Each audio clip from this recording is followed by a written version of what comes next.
சட்டப்பேரவையின் 4ஆம் நாள் கூட்டம் தொடங்கியிருக்கிறது. அண்மை செய்தியாக பார்த்து வருகிறோம். மேலும் தகவல்களை செய்தியாளர் ரமேஷ் வழங்கிட கேட்கலாம். ரமேஷ், வணக்கம். 4ஆம் நாள் கூட்டம் தொடங்கியிருக்கும் நிலையில் என்னென்ன நிகழ்வுகள் நடைபெறவிருக்கிறது? முழு தகவலை சொல்லுங்க. தமிழக சட்டப்பேரவைக்கு 4வது நாளாக இன்றைக்கு நடைபெற்று வருகிறது. சட்டப்பேரவை 9:30 மணிக்கு கூடியிருக்கிறது. ஆளுநர் உரை மீது 2வது நாளாக இன்றைய தினம் விவாதம் நடைபெறுகிறது. 9:30 மணிக்கு சட்டப்பேரவையை சபாநாயகர் அப்பாவு தொடங்கி வைத்தார். அப்போது ஜம்மு காஷ்மீர்ல தோடா அப்படிங்கிற பகுதியில விபத்தில் இறந்த ராணுவ வீரர்களுக்கு பேரவையில 2 நிமிடம் இரங்கல் வாசிக்கப்பட்டது. 2 நிமிடம் சட்டமன்ற உறுப்பினர்கள் மௌனஞ்சலி செலுத்தியதையும் பார்க்க முடிந்தது. அதே மாதிரி இன்றைக்கு சட்டப்பேரவையில பல்வேறு விஷயங்கள் குறித்த விவாதம் நடைபெறும் அப்படின்னு எதிர்பார்க்கப்படுகிறது. ஏற்கனவே நேற்றைய தினம் விவசாயிகள் பிரச்சனை குறித்து விவாதம் நடத்தணும் அப்படின்னு அதிமுக தரப்புல கோரிக்கை வைக்கப்பட்டிருந்தது.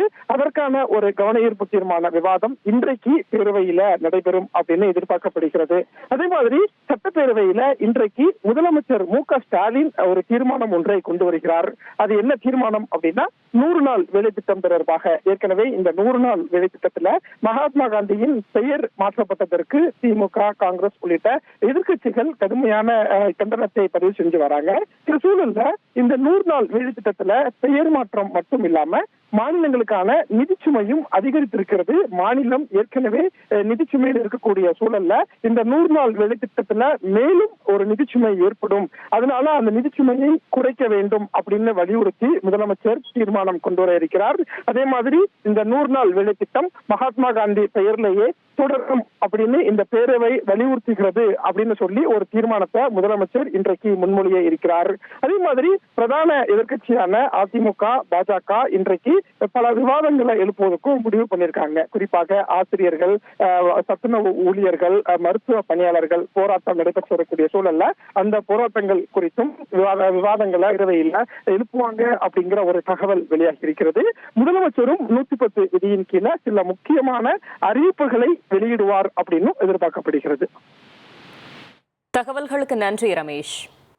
தமிழ்நாடு சட்டமன்ற பேரவைக்கு தேர்ந்தெடுக்கப்பட்டு சீரிய முறையில் பணியாற்றினார்கள்.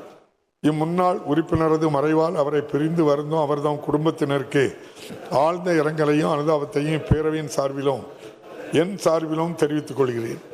மறைந்த இப்பெருந்தகைக்கு மரியாதை செலுத்தும் வகையில் மாண்புமிகு உறுப்பினர்கள் அனைவரும் எழுந்து நின்று 2 மணித்துளிகள் அமைதி காக்குமாறு கேட்டுக்கொள்கிறேன்.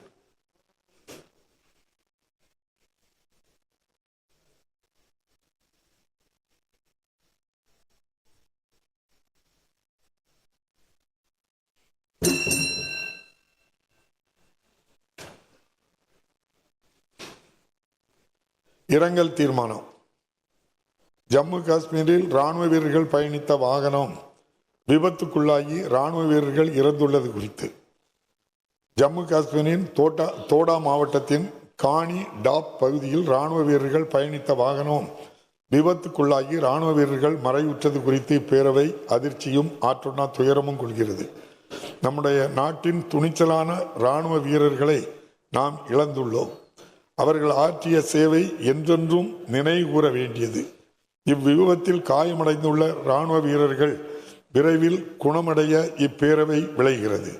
இத்துயர சம்பவத்தில் தங்கள் இன்னுயிரை இழந்து வீர தியாகிகளின் குடும்பத்தினருக்கும் இந்திய இராணுவத்தினருக்கும் இந்நாட்டு மக்களுக்கும் இப்பேரவை தனது ஆழ்ந்த இரங்கலையும் அனுதாபத்தையும் தெரிவித்துக் கொள்கிறது. இந்த இரங்கல் தீர்மானத்தை நிறைவேற்றும் முகத்தானும் மறைந்த வீர திருமகன்களுக்கு மரியாதை செலுத்தும் வகையிலும் மாண்புமிகு உறுப்பினர்கள் அனைவரும் எழுந்து நின்று 2 மணித்துளிகள் அமைதி காக்குமாறு கேட்டுக்கொள்கிறேன். இனி செல்லும் இடமெல்லாம் செய்தி. தந்தி டிவியின் வாட்ஸ்அப் சேனலை ஃபாலோ பண்ணினா செல்ல இருக்கும் இடமெல்லாம் செய்தி. இதோ QR கோட் இப்பவே ஸ்கேன் பண்ணுங்க, ஃபாலோ பண்ணுங்க.